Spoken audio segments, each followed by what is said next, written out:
This was the only channel that I could find that was covering this on YouTube, um, or at least like covering it like in a like straight news kind of way or whatever. Um, but yeah, so one of the biggest like side effects, I would say, of America's adventurism in Iran, like it's choosing to go in a war of choice, war of aggression against Iran, is the sanctions are starting to, well, this has been going on like way before this, or like the sanctions have been losing their effectiveness slowly but surely for a long time throughout the past like decade or so. Especially like as America started sanctioning Russia really heavily after the Russia invaded Ukraine. Um, all of there were lots of networks of people evading sanctions. People started developing alternate currency methods and all that sort of stuff. So this is a very interesting thing where this is like the first like major escalation between like two global powers and related to sanctions, where China is apparently just saying like, no, we're not going to follow the American sanctions on Iranian oil or whatever. Just saying like we're going to like we're still going to buy Iranian oil. And yeah, so this video should hopefully cover some of that. Like I said, I don't know this channel. I don't watch it very much. Or I don't know if I've ever watched it, so I don't know how good it's going to be, but let's go ahead and find out. China has drawn a hard legal line against American sanctions, and for the first time in history, it has actually enforced it. On Saturday, China's Ministry of Commerce issued its first ever blocking order under its 2021 blocking rules, a legal mechanism. Okay, I'm already getting the vibe that this is a Chinese channel, probably like a Chinese, maybe like Chinese owned America facing channel. Just the way that it's being edited and stuff, and also the C and CNBC might just be Chinese NBC. I don't know. I'm just joking. Under its 2021 blocking rules, a legal mechanism designed to neutralize the extraterritorial reach of foreign laws. The order prohibits any Chinese entity from recognizing, enforcing, or complying with U.S. sanctions imposed on 5 Chinese petrochemical companies, all accused of buying Iranian crude oil. Okay, so basically, for those unaware, the way that sanctions work is America, decides what countries are going to be sanctioned. Now, technically, by the way, this is all supposed to go through the UN, right? Like to enact sanctions is technically supposed to all go through the United Nations, but America usually just does it on their own. So America will unilaterally decide that these products are illegal to be bought and sold from these particular countries, right?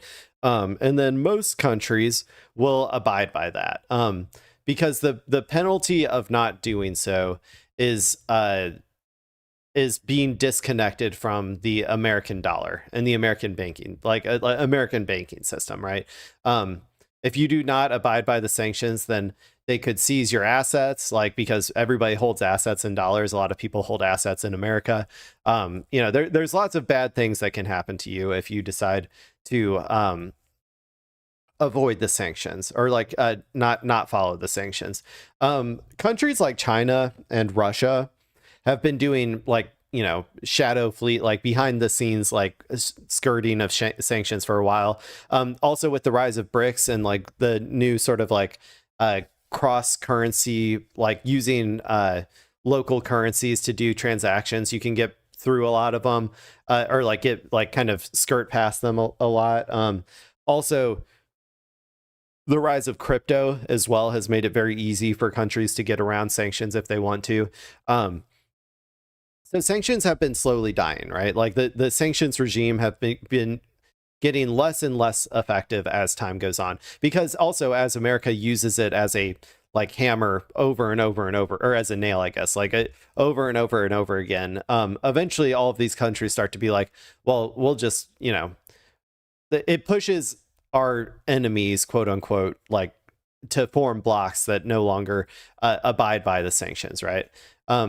So now we got China here. They're saying it's actually illegal for any Chinese company to enforce, to acknowledge or enforce these sanctions. So I guess what that would mean is that you like, I would assume that would mean like you need to continue buying the oil like from Iran or whatever, and any country or any company that does business with you, like they can't like cite sanctions as a reason for not doing business with you or something. And honestly, because China is a state capitalist country, they can, they can dictate to companies to like do business with this particular one. Like, oh, you're not allowed to like go to a different yeah. So I don't, this is one of those weird things where I don't quite know how exactly it gets enforced from the Chinese perspective of like forcing people to ignore the sanctions. I don't really know about that. I think that I'm curious what the impact would be for all of the products like created by these companies. I guess this is just oil refining. So really the only, like, it would be like other companies purchasing like the refined oil, potentially, like that sort of stuff. So yeah, I don't know. This is interesting. It sets up like a kind of battle. Like I think this one seems more local to China in my perspective. Like this is going to be an internal thing with China, like to say like, no, we are officially going to be, buying Iranian sanctioned oil and using it locally and domestically, and all of our companies are going to buy and use it. What would be more interesting though is if this gets like, if they export this oil, or when this like goes more global, if they do this for more stuff and it goes more global, which side will countries take? Because if countries buy that refined oil that was sanctioned oil, they could be liable for those countries could be liable for violating US sanctions. But also if they like avoid buying that oil or whatever, like maybe China might be like, well, then you're not getting all of our products that we create. Like China has a strangle, it's a manufacturing like hub of the entire world. Like you can't live in a modern society without trading with China. So they have a lot of leverage too. So I would be curious to see how that shakes out. If this ever gets expanded and becomes a little bit more international as opposed to like localized to China. The legal basis for China's rules dates back to January 2021, but Saturday marks the first time Beijing has actually issued a concrete prohibition order under them. It is a significant shift from diplomatic protest to active legal countermeasure. So who are the 5 companies at the center of this? They include Hengli Petrochemicals' Dalian refinery and 4 so-called teapot refineries: Shandong Jincheng Petrochemical Group, Hebei, and Shandong Shengxing Chemical. Teapot refineries are smaller independent facilities that operate outside China's state-owned oil giants like Sinopec. They account for a quarter of China's total refinery capacity and have long capitalized on heavily discounted crude from sanctioned countries, including Iran, Russia, and Venezuela. The US Treasury's OFAC. Yeah, so like I said, they were already buying a lot of sanctioned oil. And they kind of just like, they just like find ways around the sanctions, and generally America hasn't like punished them really for doing so, because it would probably be worse, honestly, worse for America to do that anyway, to enter into, another sort of like trade